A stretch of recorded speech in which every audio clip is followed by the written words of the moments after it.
Hi everybody, this is Agnes from Sediment, and today let's talk about 5 things wine lovers should never feel ashamed of.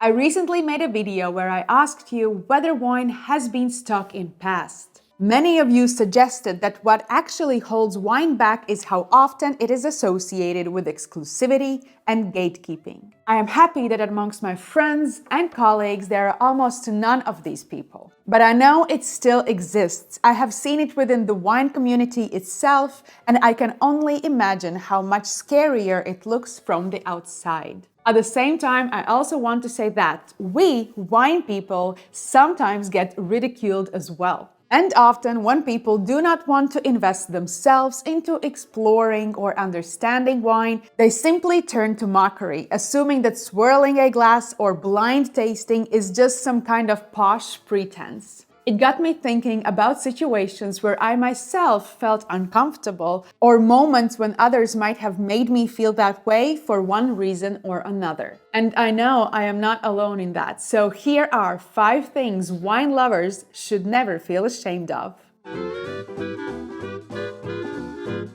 Now, I am not saying that we should not brush our teeth and live in the society in the Walking Dead style. However, after walk-around tastings, intense judging sessions with 80 to 120 wines, or even a simple wine portfolio presentation, your lips, teeth, and gums end up stained.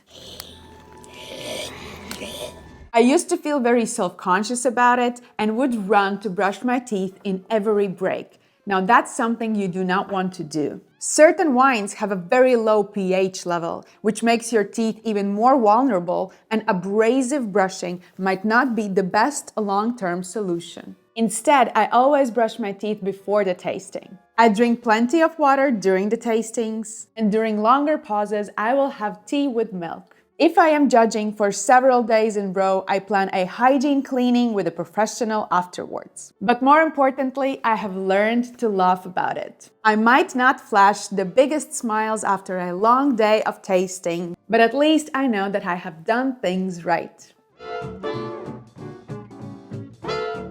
I have always been obsessed with the idea of value in wine. I fell in love with Barolos and Barbarescos back when even the most expensive creme de la creme collector's bottle cost no more than a 2-digit price. And all the other amazing great wines were comfortably around 20 to 40 euros. The reason I fell in love with Austrian Gruner Veltliners was because they offered so much in a single glass without sending me into bankruptcy. I still remember drooling over those wines while some other industry professionals were sipping champagne, fancy Burgundy, and Bordeaux and laugh about me. But now that the whole world knows how truly amazing these wines are and their prices have increased significantly, I see those same people enjoying them too. Now, why am I saying this? Because affordable wine, even cheap wine, does not necessarily mean lesser wine. My latest obsession is Beaujolais Cru and Muscadet. The top quality labels can still be purchased for very little,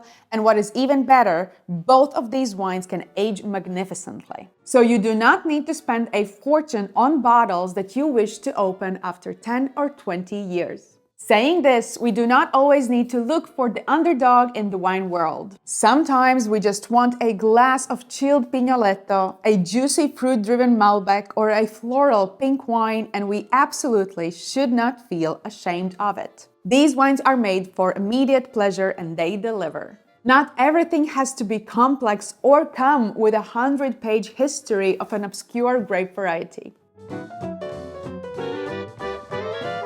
Like many things on this channel, this one also comes from a personal experience. I started my wine collection with a small wine fridge that could hold maybe up to 30 bottles. After a while, I ended up buying a larger one for 200 bottles, and when that filled up, I got another, this time for 320 bottles. All of them are full now, and I still have bottles in racks and even on the floor. Now, when people come over, they say things like, "Oh, you must drink a lot of wine." But if anything, it actually means that I do not drink as much because my wine collection keeps growing, not shrinking every Friday night. The wines I select mean something to me. Either they are from a producer I have visited, or a region or grape variety I have recently discovered, or simply something that I love and enjoy and want to see how it develops and evolves over time. I also never collect wines for the sake of collecting. I buy wines that I know I will want to drink someday. So it is not a hoarding wine type of thing. We can turn on the logical side of our brain and ask ourselves, when are we going to drink all of this? But from a romantic point of view, we do not owe anyone an explanation. I don't judge Lego collectors and I don't judge car collectors. Collections are not always about being practical.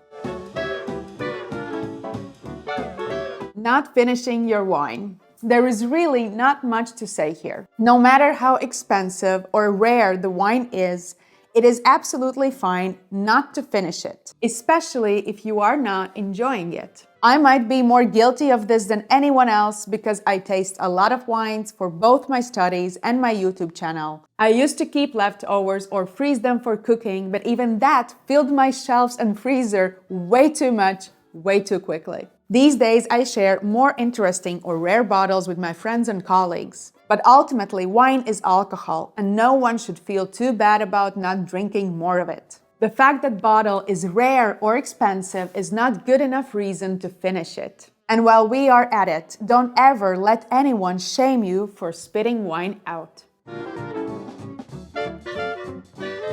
Not thinking about food and wine pairings. I don't.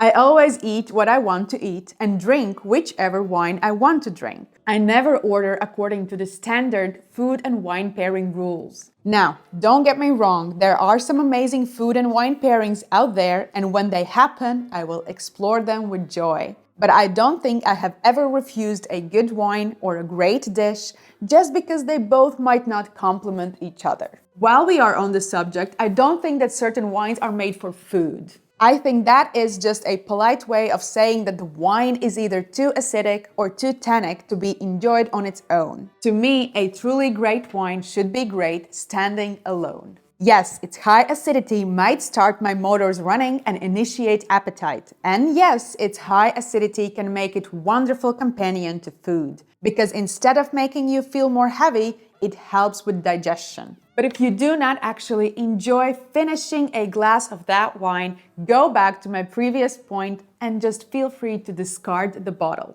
And never ever feel ashamed for enjoying red wine with oily fish or white wine with steak. Red wine with fish. That should have told me something. You may know the right wines. You're the one on your knees. Drink what you like, with food you love, and with people whose company you enjoy the most. And you will never have a bad aftertaste. Here you go, these are just few of the things we wine lovers should never feel ashamed of. Please let me know in the comment section below if you have ever experienced any of these, and maybe there's something that I missed. Thank you for watching, and if you like this video, you might as well enjoy the next one here.